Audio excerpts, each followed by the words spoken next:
the history they never taught you. They weren't just kingdoms, they were empires, rich, powerful, and advanced, built long before European ships ever touched African shores. But you probably never heard about them. Why? Because history isn't just what happened, it's what gets told. Today, we're diving into the top 3 greatest African empires they never taught you in school. Let's start with one word: gold.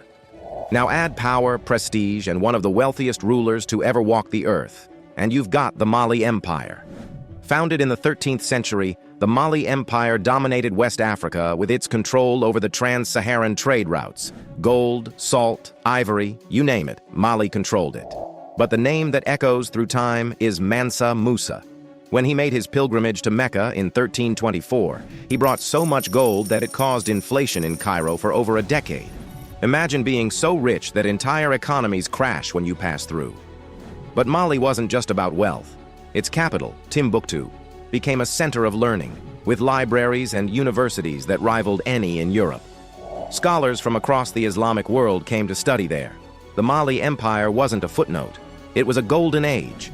In fact, Timbuktu's Sankore University held tens of thousands of manuscripts covering astronomy, mathematics, law, and medicine, some of which still survive today. The empire reached its peak under Mansa Musa, whose territory stretched across modern-day Mali, Senegal, Gambia, Guinea, and parts of Niger. Historians estimate his wealth, adjusted for inflation, may have exceeded $400 billion, making him potentially the richest person in recorded history. The empire also established a standardized system of weights and measures for trade, helping Mali maintain dominance in West African commerce for over 300 years. Now let's head east to the Kingdom of Axum, based in what is now Ethiopia and Eritrea. While Europe was stumbling through the Dark Ages, Axum was trading with Rome, Persia, and India. Axum was a titan of the ancient world. By the 4th century, it became one of the first empires to officially adopt Christianity, nearly 1,000 years before many parts of Europe.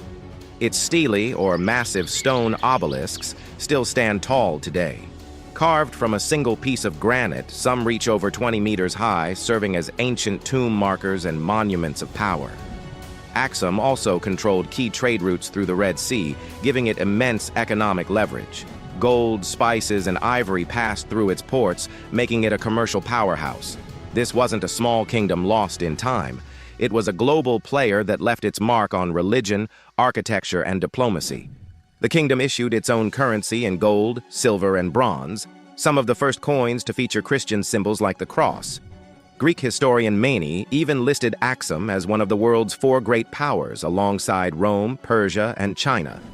The empire's main port city, Adulis, was so prominent that it was mentioned in Greco-Roman maps. By the 6th century, King Caleb of Axum led a military expedition across the Red Sea into Yemen to defend Christian allies, one of the earliest documented foreign interventions by an African power. In the heart of southern Africa stands the ruins of Great Zimbabwe, a city built entirely of stone, with no mortar, and still standing centuries later. From the 11th to the 15th century, Great Zimbabwe was the capital of a mighty kingdom that controlled trade routes stretching to the Indian Ocean. Its people traded gold and cattle, and archaeological finds include artifacts from as far as China and Persia. The Great Enclosure, the largest stone structure in sub-Saharan Africa, was once thought to be the work of foreigners, because European explorers couldn't believe Africans had built it. But they did. They built it, lived in it, and ruled from it. Great Zimbabwe was a symbol of local genius, regional power, and global trade connections. It didn't need castles or cathedrals. Its walls spoke volumes on their own. The city once held up to 18,000 inhabitants and was part of a vast trading network that included Swahili coastal cities like Kilwa and Sofala. Its builders, likely ancestors of the Shona people, used over 900,000 stone blocks in dry stone construction techniques. No mortar, just precision. Portuguese traders wrote about cities of stone inland during the 16th century, referring to Great Zimbabwe. The region's gold was mined and then sent to ports along the Indian Ocean, eventually making its way to markets as far as India and China. Radiocarbon dating confirms the site flourished between 1100 and 1450 CE and remains one of Africa's most important archaeological sites. Mali, Axum, Great Zimbabwe.